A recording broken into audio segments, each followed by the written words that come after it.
ഡൽഹിയിൽ നിയമസഭാ ഇലക്ഷൻ നടക്കാൻ പോവുകയാണ്. ഞാൻ ഒരു ഡൽഹി ആയിട്ടാണ്. ഏകദേശം 28-30 വർഷം ഡൽഹി നിവാസിയാണ്. ചില സന്ദർഭങ്ങളിൽ പുറത്ത് ജോലി ചെയ്യാൻ പോയിട്ടുണ്ട്. പക്ഷെ ഡൽഹിയാണ് എൻ്റെ ബേസിക്കലി ഒരു ബേസ്. എന്നെ ഞാനാക്കിയത് ഉറപ്പായിട്ടും ആ സിറ്റിയാണ്. ഞാനൊരു കാര്യം പറയാം. ഞാൻ എൻ്റെ ആദ്യത്തെ ശമ്പളം എന്ന് പറഞ്ഞാൽ 550 രൂപയായിരുന്നു ഡൽഹിയിൽ 2016. അപ്പോൾ ആ സമയത്ത് ഈ പറയുന്ന പോലെ ബസ്സിലൊന്നും വരാൻ, എപ്പോഴും ബസ്സിൽ മാത്രമേ പോകാൻ പറ്റത്തുള്ളൂ. ചില സന്ദർഭങ്ങളിൽ നിവൃത്തിയില്ലാതെ നടക്കും. പിന്നെ ഞാൻ എൻ്റെ റിപ്പോർട്ടിംഗ് ശൈലി എന്ന് പറയുന്നത്, എനിക്ക് ഡൽഹിയുടെ നുക്ക് ആൻഡ് കോർണർ അറിയാം. കാരണം പൈസയൊന്നുമില്ല, ഈ ഓട്ടോയിലൊന്നും പോകാൻ പറ്റത്തില്ല, എല്ലാം നടന്നങ്ങ് പോകും. അപ്പോൾ എനിക്ക് ഡൽഹി സിറ്റിയെ പറ്റി ഏകദേശം നല്ല ധാരണയാണ്. ഇപ്പോൾ ഇന്നടത്തുണ്ട് ഇന്ന സംഭവം എല്ലാം ഇപ്പോഴും വലിയ മാറ്റമൊന്നുമില്ല. ഇപ്പോഴാണ് ഡൽഹി സിറ്റിയെ പറ്റി നല്ലപോലെ അറിയാം. ഈ കേജ്രിവാളിനെ ആ പറഞ്ഞ ഇന്ത്യ അഗേൻസ്റ്റ് കറപ്ഷൻ മൂവ്മെൻറ്റിൽ ഞാൻ സപ്പോർട്ട് ചെയ്ത ആളാണ്. ഉറപ്പായിട്ടും ഞാൻ ആദ്യമായിട്ടാണ് ഒരു പൊളിറ്റിക്കൽ പാർട്ടിക്ക് 1 ലക്ഷം രൂപ സംഭാവന കൊടുക്കുന്നത്. അത് ഈ പറയുന്ന ആം ആദ്മി പാർട്ടിക്കായിരുന്നു, ഇന്ത്യ അഗേൻസ്റ്റ് കറപ്ഷൻ മൂവ്മെൻറ്റ്. കാരണം ഞാൻ കറപ്ഷനെതിരെ ശരിക്കും വാർ നടത്തുന്നയാളാണ്. കാരണം അവരങ്ങനെ ഒരു മൂവ്മെൻറ്റ് തുടങ്ങി കഴിഞ്ഞപ്പോൾ അതിന് ഞാൻ 1 lakh rupees ബൈ ചെക്ക് ഈ പറയുന്നവർക്ക് ഞാൻ കൊടുക്കുകയും ചെയ്തിട്ടുണ്ട്. കാരണം ഞാൻ ഇത് ശരിക്കും ഫാസിലിറ്റേറ്റ് ചെയ്യാനും ഞാൻ അവരുടെ പുറകെ, എനിക്ക് കേജ്രിവാളായിട്ട് പേഴ്സണൽ പരിചയമുണ്ട്, അതൊക്കെ വേറെ കാര്യം. പക്ഷേ ഒരു ഡൽഹിക്കാരൻ എന്ന നിലയ്ക്ക് ഞാൻ പറയുക, അപ്പം നിങ്ങൾ മനസ്സിലാക്കി ഇത്രയും വർഷം, അപ്പം മനസ്സിലാക്കിയതിൻ്റെ പ്രധാനപ്പെട്ട പോയിന്റ് എന്ന് പറയുന്നത്, ഡൽഹി എന്ന് പറഞ്ഞ ആ സിറ്റിയെ, അതായത് 82 ഏഷ്യാഡിന് ശേഷം അതിനെ മാറ്റിയെടുത്തത് കേജ്രിവാളൊന്നുമല്ല. അത് ഒരു ഡൽഹിക്കാരന്, ഞാൻ ഈ പറഞ്ഞ പോയിന്റ് സത്യമാണെന്നേ പറയുന്നത്. ഡൽഹിയെ മാറ്റിയത് ഷീലാ ദീക്ഷിത് എന്ന് പറഞ്ഞ കോൺഗ്രസിൻ്റെ മുഖ്യമന്ത്രി. അവർ 15 വർഷം ഡൽഹിയിൽ ഭരിച്ചു കഴിഞ്ഞപ്പോഴാണ് നിങ്ങൾ ഈ പറയുന്ന മെട്രോ പല ഭാഗത്ത്, അതൊക്കെ വലിയ സംഭവമായത് ഷീലാ ദീക്ഷിത് കൊണ്ടുവന്നതാണ്. അവരന്ന് കേന്ദ്ര സർക്കാരും കോൺഗ്രസ്സുകാരെന്ന് BJP ഒക്കെ ഭരിച്ചിരുന്ന സമയത്താണെങ്കിലും അതിനെ കൊണ്ടുവന്നത് ഇംപ്ലിമെൻ്റ് ചെയ്ത് പല സെഗ്മെൻ്റായിട്ട് ഡൽഹിയുടെ പുറത്തോട്ടും ഇത് പോകുന്നുണ്ട്. ഇപ്പോൾ നോയിഡ, ഗ്രേറ്റർ നോയിഡ അങ്ങോട്ട് പോകുന്നുണ്ട്, ഗുഡ്ഗാവ് കഴിഞ്ഞാൽ ആ ഭാഗത്തോട്ട് പോകുന്നുണ്ട്, ഇപ്പുറത്ത് ഗാസിയാബാദ് കഴിഞ്ഞ് അവിടുന്ന് അങ്ങോട്ട് നീട്ടമുണ്ട്. ഇതിനെ മാറ്റിയത് നിങ്ങൾ ഒരിക്കലും കേജ്രിവാളൊന്നും അല്ല. ഇത് പറയുന്നത് ഷീലാ ദീക്ഷിതാണ് ഈ സംഭവം കൊണ്ടുവന്നത്. നിങ്ങൾ ഈ ഡൽഹി കാണുന്ന ഫ്ലൈ ഓവേഴ്സ്, അതായത് ഇന്നും എനിക്ക് ഓർമ്മയുണ്ട്, ധൗളക്വ എന്ന് പറഞ്ഞ ആ ഭാഗത്ത് അന്നൊന്നും ഞാൻ ആ പോയ സമയത്തൊന്നും അവിടെ ഈ പറയുന്ന ഈ മൾട്ടി ആയിട്ടുള്ള ഫ്ലൈ ഓവേഴ്സും സംഭവമൊന്നുമില്ല. അതേപോലെ AIIMS, all India institute of medical science, അതിൻ്റെ അവിടെ ഈ പറയുന്ന പ്രധാനപ്പെട്ട പോയിന്റുകളാണ് പറയുന്നത്. അവിടുന്ന് ആ സമയത്ത് ഫ്ലൈ ഓവേഴ്സ് ഒന്നുമില്ല. ഇതൊക്കെ കൊണ്ടുവരുന്നത് ഈ പറയുന്ന ഷീലാ ദീക്ഷിതാണ്. ഇപ്പോൾ ഷീലാ ദീക്ഷിത് ഈ 15 വർഷം കൊണ്ട് ഡൽഹിക്കാരുടെ മനസ്സ് പിടിച്ചത് ബേസിക്കലി അവർക്ക് ഫെസിലിറ്റി ശരിക്കും ഉണ്ടാക്കി കൊടുത്തു.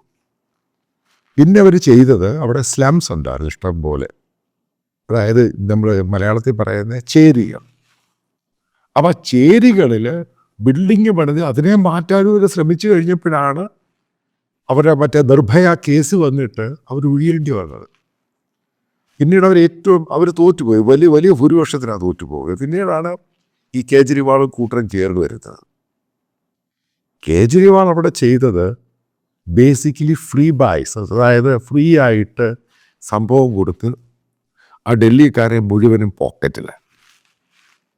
അങ്ങനെയാണ് അയാൾ ഡൽഹിയുടെ ഇത്രയും കണ്ടിന്യൂസ് ആയിട്ട്, അതായത് ഈ ടേം കൂടെ കഴിയുമ്പോൾ 15 വർഷം ഡൽഹിയിലിരുന്ന ഷീലാ ദീക്ഷിതിന് ശേഷം 15 വർഷം ഡൽഹി ഭരിക്കുന്ന മുഖ്യമന്ത്രി ആം ആദ്മി പാർട്ടി. അയാളല്ല, അധിഷ്ഠിയാണ് അവിടെ ഇരിക്കുന്നത്. അപ്പോൾ എന്നോട് ഓവറോൾ എടുത്ത് നോക്കാൻ പറയുകയാണെങ്കിൽ ഞാൻ കൃത്യമായിട്ട് പറയാം, കേജ്രിവാൾ കഴിഞ്ഞ 15 വർഷം കൊണ്ട് ഡൽഹി എന്ന് പറയുന്ന സിറ്റിയെ നശിപ്പിച്ചു കഴിഞ്ഞ് ഇത്രമാത്രം ഈ സ്ലംസ് അവിടെ ഉണ്ടായി. കാരണം സിറ്റിയുമായിട്ട് ബന്ധപ്പെട്ട ആൾക്കാർ സിറ്റിയിലോട്ട് കുടിയേറാൻ വരും, മൈഗ്രേറ്റ് ചെയ്യാൻ വരും. അപ്പോൾ ഇവർക്ക് ഇയാൾ ഈ പറയുന്ന വലിയ നിബന്ധന കൊണ്ട് ഉണ്ടാക്കിയില്ല. പിന്നെ ഡൽഹി സിറ്റി നിങ്ങൾ പറയുന്നു ക്ലീൻ ചെയ്യേണ്ടത് BJP. BJP എങ്ങനെയാണ് ഡൽഹി സിറ്റി ക്ലീൻ ചെയ്യുന്നത്? അവിടെ ഡൽഹി സിറ്റി ക്ലീൻ ചെയ്യേണ്ടത് അവിടുത്തെ മുനിസിപ്പാലിറ്റി കോർപ്പറേഷനോ. അവിടുത്തെ മുനിസിപ്പാലിറ്റി ഏറ്റവും കൂടുതൽ ഭരിക്കുന്ന ആം ആദ്മി പാർട്ടിയുടെ ആൾക്കാർ. ഇതായിരുന്നു അയാൾ നേരത്തെ കംപ്ലൈൻറ്റ് ചെയ്തത്. കാരണം ഈ സിറ്റി ക്ലീൻ ചെയ്യാൻ പറ്റുന്നില്ല. അപ്പോൾ അത് ഭരിക്കുന്ന നേരത്തെ BJP. കഴിഞ്ഞ 5 വർഷം 4 വർഷം കൊണ്ട് ഡൽഹി മുനിസിപ്പാലിറ്റി ഏറ്റവും കൂടുതൽ അത് ഭരിക്കുന്നത് ഈ പറയുന്ന ആം ആദ്മി പാർട്ടി. അവരെന്ത് കുന്താ ചെയ്ത്? ഡൽഹിയുടെ നിങ്ങൾ ഈ സിറ്റിയുടെ ഭാഗം കുറച്ചകത്തോട്ട് കയറി നോക്കണം. അതായത് ഹൊറബിൾ സിറ്റിയാക്കി മാറ്റി. ഹൊറബിൾ. ഇപ്പം ഞാൻ ഈ മാർക്കറ്റിലൊക്കെ പോകുന്നയാളെ, ഈ കരോൾ ബാഗ്, സരോജിനി നഗർ, അങ്ങനെ ലാജ്പത് നഗർ, ഈ മാർക്കറ്റ് എന്ന് പറയുന്നത് ഇപ്പോൾ വളരെ ഡേർട്ടി മാർക്കറ്റായി മാറി. എല്ലായിടത്തും ആൾക്കാർ ഇതിന് കൊനാട്ട് പ്ലേസ് എടുക്കാം. ഈ കൊനാട്ട് പ്ലേസിൽ നിങ്ങളൊന്ന് സഞ്ചരിച്ച് പോകുക, അകത്തൂടെയും പുറത്തൂടെയും. കാരണം ഇന്നർ സർക്കിളിലും ഔട്ടർ സർക്കിൾ. അവിടെ ഒന്ന് ഇരിക്കുമ്പോഴത്തേക്ക് 2 പേര് ഭിക്ഷാക്കാരുടെ ബഹള അവിടെ. നിങ്ങൾ പോയി നോക്ക്. ഇത് ഇതൊന്നും ഈ പറയുന്ന ഷീലാ ദീക്ഷിത് ഉണ്ടായിരുന്ന സമയത്ത് ഉണ്ടായിരുന്നില്ല. കാരണം ഡൽഹിയിൽ അതിനെ കൺട്രോൾ ചെയ്യാൻ വേണ്ടി സ്റ്റേറ്റ് ഗവൺമെൻറ്റിൻ്റെ ആൾക്കാരുണ്ട്. ഇവരെല്ലാം എടുത്തോട്ട് പോയിട്ട് ഒരു പ്രത്യേക സ്ഥലത്ത് അവർക്ക് ആഹാരം കൊടുത്ത് താമസിപ്പിക്കും. കാരണം ഇവർക്ക് ജോലി ചെയ്യാൻ വയ്യ. അല്ലാത്ത ഉള്ളവർ പറഞ്ഞ് അടി കൊടുത്ത് അവൻ്റെ നാട്ടിൽ പറഞ്ഞു. ഇതെല്ലാം കൂടെ പെരുകി. നമ്മളൊരു മനസ്സിലാക്കണം, ഡൽഹി ഒരു ക്യാപിറ്റൽ സിറ്റിയാണ്. ലോക നേതാക്കളും മുഴുവനും വരുന്ന കാണുന്ന ഈ സംഭവങ്ങളൊക്കെയാണ്. അത്ര വൃത്തികെട്ട സിറ്റിയാക്കി മാറ്റി ഈ രാഷ്ട്രീയ അരക്ഷിതാവസ്ഥ. അയാൾ സ്വയമേ പറഞ്ഞത് അയാൾ അനാർക്കിയുടെ ആളാണ്. അരക്ഷിതാവസ്ഥ എത്രമാത്രം സൃഷ്ടിക്കണം അതിനെ അയാൾ ഏറ്റവും കൂടുതൽ പ്രോത്സാഹിപ്പിക്കുന്ന ആളാണ്. ആ സിറ്റിയെ നാശമാക്കി കളഞ്ഞു. പക്ഷെ ആൾക്കാർക്ക് അത് ഫ്രീ, പെണ്ണുങ്ങൾക്ക് യാത്രാ ഫ്രീ, സ്ത്രീകൾക്ക് 2000 രൂപ ഫ്രീ, അത് ഫ്രീ, ഇത് ഫ്രീ, വെള്ളം ഫ്രീ, ഇലക്ട്രിസിറ്റി ഫ്രീ. നിങ്ങളെന്തിനെ സപ്പോർട്ട് ചെയ്താലും, കാരണം കേരളത്തിലെ മലയാളികൾക്ക് വലിയ സപ്പോർട്ടാണ്, എല്ലാം ഫ്രീ കിട്ടും. നിങ്ങൾ അർഹരായവർക്ക് ഫ്രീ ആയിട്ട് കൊടുക്കുക. ഇപ്പോൾ ഡൽഹിയിൽ എന്നെപ്പോലെ ജീവിക്കുന്ന ഒരാൾക്ക് എനിക്കെന്തുവിനാ ഡൽഹിയിൽ 200 യൂണിറ്റ് ഇലക്ട്രിസിറ്റി ഫ്രീ തരേണ്ടത്? എനിക്കെന്തിനാ അവിടെ വെള്ളം ഫ്രീ തരേണ്ടത്? എന്നെപ്പോലെ ഞാനീ പറയുന്നത് ഞാനൊരു മിഡിൽ ക്ലാസ് മാത്രമാണ്. ഡൽഹിയിൽ മിഡിൽ ക്ലാസ്സും അത് അപ്പർ മിഡിൽ ക്ലാസ്സും വളരെയധികം കൂടുതൽ അവരുടെ സാലറി എടുത്ത് നോക്കുകയാണെങ്കിൽ, വരുമാനം എടുത്ത് നോക്കുകയാണെങ്കിൽ അവർക്ക് എന്തിനാ ഇത് ഫ്രീ ആയിട്ട് കൊടുക്കുന്നത്? ഇതൊന്ന് ഫ്രീ ആയിട്ട് കൊടുത്തു കഴിയുമ്പോഴാണ് ഈ പ്രശ്നം ഉണ്ടാകുന്നത്. അതിനെ തുടർന്ന് ഇന്ത്യയിൽ മുഴുവൻ BJP ഉൾപ്പെടെ സർക്കാരും മറ്റുള്ള എല്ലാവരും ചെയ്യുന്ന എല്ലാം ഫ്രീ. വാഹനം ഫ്രീ, ബസ്സിൽ സ്ത്രീകൾക്ക് ഫ്രീ. നിങ്ങൾ അർഹതയുള്ള ഡിസേർവ് ചെയ്യുന്നവർക്ക് ഫ്രീ ആയിട്ട് കൊടുക്കും. ഞാൻ ഈ റേഷനരി പോലും ഫ്രീ ആയിട്ട് 2 രൂപയ്ക്ക് കൂടി ഞാൻ അനുകൂലിക്കുന്ന ആളൊന്നുമല്ല. ആർക്കാണ് അർഹത അവർക്ക് കൊടുക്കും. അർഹതയില്ലാത്തവർക്ക് ചില ആൾക്കാർ ഇത് മേടിക്കുന്നു. ഇപ്പം എൻ്റെ അമ്മ എൻ്റെ റേഷൻ കാർഡ് നാട്ടിൽ ആലുവയിൽ ഉണ്ടാക്കി വെച്ചിരുന്ന സംഭവം BPL ആണ്, ബിലോ പോവർട്ടി ലൈൻ. കാരണം നമ്മുടെ നാട്ടിലെ ആൾക്കാരുടെ സ്വഭാവം അറിയാമല്ലോ, ബിലോ പോവർട്ടി ലൈൻ. എന്നിട്ട് എൻ്റെ ജോലി എഴുതേക്കുക, ഞാൻ കൃഷിക്കാരൻ. ഞാനിതെല്ലാം കൊണ്ട് സറണ്ടർ ചെയ്തു. അമ്മ എന്ത് ചെയ്യുന്ന സംഭവം ഉണ്ടായ സംഭവം ഞാൻ ഈ പറയുന്നത്. ഞാൻ ഈ കോവിഡിൻ്റെ സമയത്തൊക്കെ ഞാൻ കണ്ടത് എന്തുവാ, അതായത് ഞാനന്ന് ഇന്നോവ കാറാണ് ഉപയോഗിക്കുന്നത്.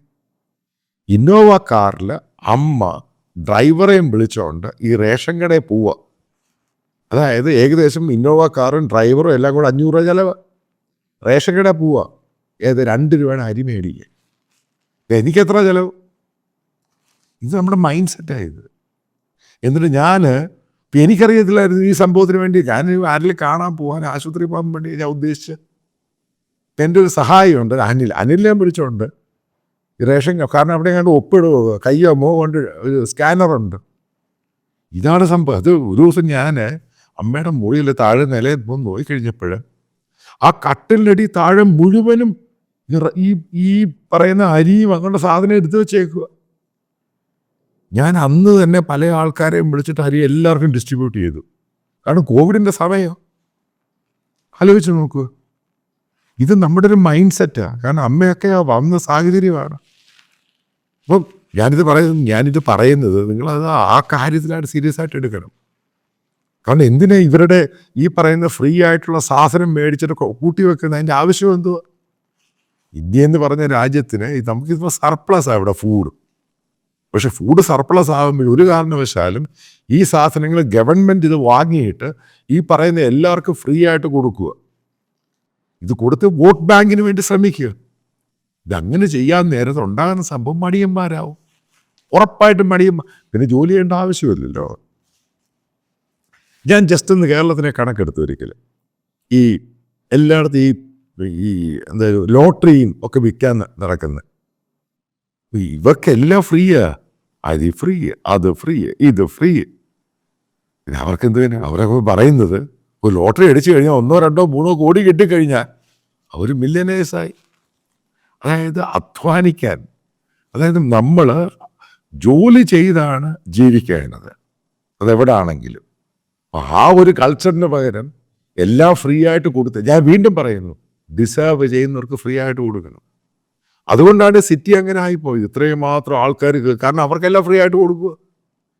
ഫ്രീ ആയിട്ട് കിട്ടിക്കഴിഞ്ഞാൽ പിന്നെ ജോലി ചെയ്യേണ്ട ആവശ്യമില്ല.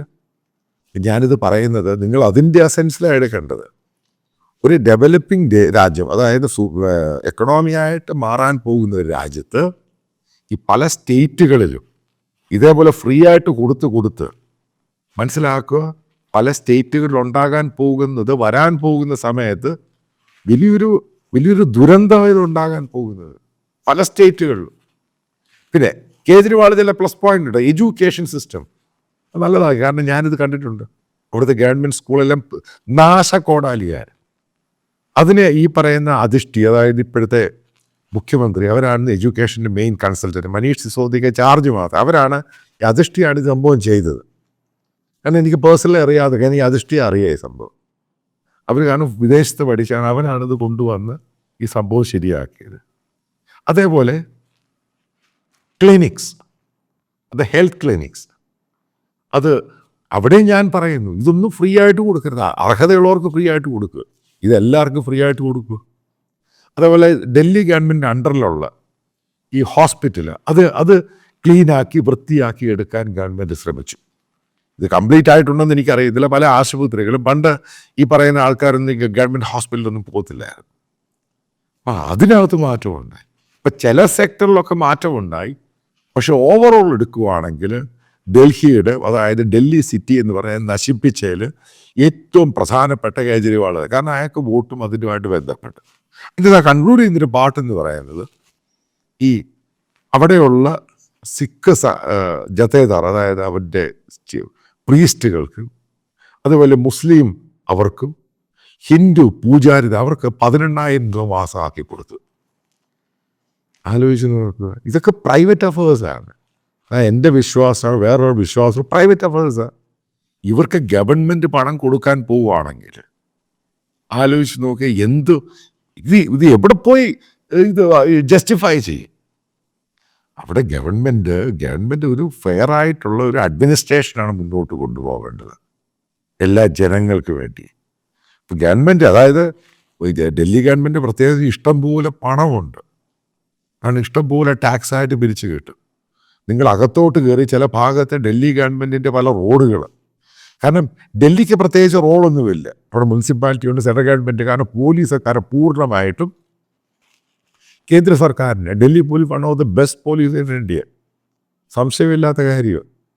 അതിനകത്ത് അവിടെയൊക്കെ ഇഷ്യൂസ് ഉണ്ടാകുന്നു. പക്ഷെ അവർ വളരെ അലേർട്ടാണ്. കഴിഞ്ഞ എത്രയോ വർഷം കൂടി ഡൽഹി ബോംബ് പൊട്ടുന്നില്ല, എത്രയോ ഭീകരന്മാരെ അറസ്റ്റ് ചെയ്യുന്നു. അതൊക്കെ ആ കാര്യത്തിലൊക്കെ ഡൽഹി പോലീസ് വളരെ വളരെ മുന്നിൽ പോയി, ലോ ആൻഡ് ഓർഡർ മെയിൻറ്റെയിൻ ചെയ്യാനും ഒക്കെ. അതിനകത്ത് ഒരു കാരണവശാലും കേജ്രിവാളിന് യാതൊരു റോളുമില്ല, സെൻട്രൽ ഗവൺമെൻറ്റിൻ്റെ. അപ്പം ന്യൂഡൽഹി എന്ന് പറയുന്ന അതിൻ്റെ അകത്ത് കേന്ദ്ര ഗവൺമെൻറ് നേരിട്ടുള്ള ഭരണമാണ്. കാരണം അത് ഫോറിൻ, അതായത് വിദേശ എംബസി ആണെങ്കിലും കേന്ദ്ര ഗവൺമെൻറ് ഓഫീസാണെങ്കിലും മറ്റുമൊക്കെ അത് പൂർണ്ണമായിട്ടും മിനിസ്ട്രി ഓഫ് ഹോം അഫേഴ്സ്, അതായത് സഹമന്ത്രിയാണത് കൺട്രോൾ ചെയ്യുന്നത്. പക്ഷെ എന്ത് ചെയ്യാൻ? ഏറ്റവും വലിയ തമാശയെന്ന് പറയുന്നത്, കേജ്രിവാളിന് പകരം വെക്കാൻ BJPക്കകത്തൊരു നേതാവില്ല. അവർ ഈ പറയുന്ന Manoj Tiwari is a useless guy, അല്ലെങ്കിൽ ബീഹാറി കമ്മ്യൂണിറ്റിയാണ്. ഡൽഹിക്കകത്ത് വേണ്ടത് അവിടുത്തെ പഞ്ചാബി കമ്മ്യൂണിറ്റി, അതായത് പണ്ട് പാകിസ്ഥാനിൽ നിന്ന് പഞ്ചാബികളാണ് ഏകദേശം 60% ഉള്ളത്. ഞാൻ ഈ പറയുന്ന കട്ട് സർദാർമാരുടെ കാര്യമല്ല പറയുന്നത്, കട്ട് സർദാർ, അതായത് പഞ്ചാബി കമ്മ്യൂണിറ്റി, അതായത് ഇവർ സർദാർമാരല്ല കൂടുതൽ, അവിടെയുള്ള ഹിന്ദു കമ്മ്യൂണിറ്റി അവരാണ് കൂടുതലുള്ളത്. അവരിങ്ങനെ അഭയാർത്ഥികളായിട്ട് വന്നിട്ട് അവരാണ് ഡൽഹിയിൽ ഏറ്റവും കൂടുതലുള്ളത്. അവരിൽ നല്ലൊരു ഭാഗവും ഡൽഹിയുടെ നെയ്ബറിങ് ആയിട്ടുള്ള ഗുഡ്ഗാവിലോട്ടും, അവിടെ കാരണം നമുക്ക് പ്രത്യേക വലിയ വീടും ഒക്കെ വെച്ച് താമസിക്കാൻ പറ്റും. അതേപോലെ യു പിയുടെ ഭാഗത്തോട്ട് അവർ ഇൻഡസ്ട്രീസും പരിപാടി അങ്ങോട്ടങ്ങ് ഷിഫ്റ്റ് ചെയ്തു. കാരണം പ്രധാനപ്പെട്ട പോയിന്റ്, കേജ്രിവാൾ എവിടെയാണ് കംപ്ലീറ്റ് ഫെയിലിയർ എന്ന് പറയുന്നത് ഡൽഹിയുടെ പൊല്യൂഷൻ. അതായത് ഇന്നും അത് കൺട്രോൾ ചെയ്യാൻ പറ്റിയില്ല. ഇടയ്ക്കിടയ്ക്ക് കേജ്രിവാൾ പറയും ഡൽഹി സിറ്റിയെ സിംഗപ്പൂർ പോലെ ആക്കും. ചുമ്മാ അത് പറയുന്നത് എത്ര പ്രാവശ്യങ്ങൾ പറഞ്ഞെന്നറിയും. ഡൽഹിയുടെ പൊല്യൂഷൻ ഈസ് വെരി ഹൈ. അതായത് അവിടെ പോയി കഴിഞ്ഞാൽ മാത്രമേ, നിങ്ങൾ വന്നു കഴിഞ്ഞാൽ 15 മിനിറ്റ് കഴിയുമ്പോൾ മൂക്കിനകത്തൂടെ കയറി വരാൻ ശ്രദ്ധിക്കുക. ചുമയും അതും ഇതും എല്ലാം കൂടെ കയറി വരും. അതായത് ഏറ്റവും ഡിസാസ്റ്ററായിട്ട് ദുരന്തം പിടിച്ച ഒരു സിറ്റിയായിട്ട് ഇന്ന് വരെ ഈ പൊല്യൂഷന് പ്രോപ്പറായിട്ട് ഒന്നും ചെയ്യാൻ കഴിയാത്ത ഇയാൾ പല വാഗ്ദാനം കൊടുത്തിട്ടുണ്ട്. ജർമ്മൻ ടെക്നോളജി ഉപയോഗിക്കുന്നു, ഇസ്രായേൽ ടെക്നോളജി അത് ഉപയോഗിക്കുന്നു. ഇത് ചുമ്മാ ഒന്ന് വെറുതെ വിടുവാത്തരം മാത്രം പറഞ്ഞ് ഇതേപോലെ ഫ്രീ ബൈസ് കൊടുത്ത് ആൾക്കാരുടെ വോട്ട് മേടിക്കുക, ആ സിറ്റിയെ പൊല്യൂട്ടഡ് ആക്കി, ആ സിറ്റിയുടെ നാശമാക്കി കൊടുത്തു. നിങ്ങൾ എവിടെ ചെന്ന് കഴിഞ്ഞാൽ അകത്തോട്ട് നിന്ന് ഏറ്റവും വൃത്തിഹീനമായി മാറി. അത്രയാണ് കേജ്രിവാൾ ഈ പറയുന്ന ഡൽഹിക്ക് കൊടുത്ത സംഭാവന. പിന്നെ അവിടെ കോൺഗ്രസ് പാർട്ടി പറയുന്നു അവർ വലിയ അവരൊന്നും ഒരു കുന്തം ഉണ്ടാക്കാൻ പോകുന്നില്ല. അവർക്ക് അവിടെ ബൂത്തിലിരിക്കാൻ പോലും ആളുകൾ വേണമെന്നുണ്ടെങ്കിൽ അവർ യു പിന്നോ ഹരിയാനയെന്നോ ഓരോ ദിവസം, കഴിഞ്ഞ പ്രാവശ്യം വോട്ടിംഗ് ഞാൻ കണ്ടതാണ്, അവിടെ ബൂത്തിലിരിക്കാൻ 3 പേര് ആൾക്കാരെ കൊണ്ടുവരുന്നുണ്ടെങ്കിൽ ഒരാൾക്ക് 1000 രൂപ ഒരു ബിരിയാണിയും വെച്ച് മേടിച്ചു കൊടുത്തിട്ട് ആൾക്കാരെ കൊണ്ടുവരുന്നത്. അതായത് കോൺഗ്രസ് പാർട്ടി വരാൻ പോകുന്ന 50 കൊല്ലം ഒരു കാരണവശാലും ഡൽഹിയിൽ എവിടെയും ജയിക്കാൻ പോകുന്നില്ല.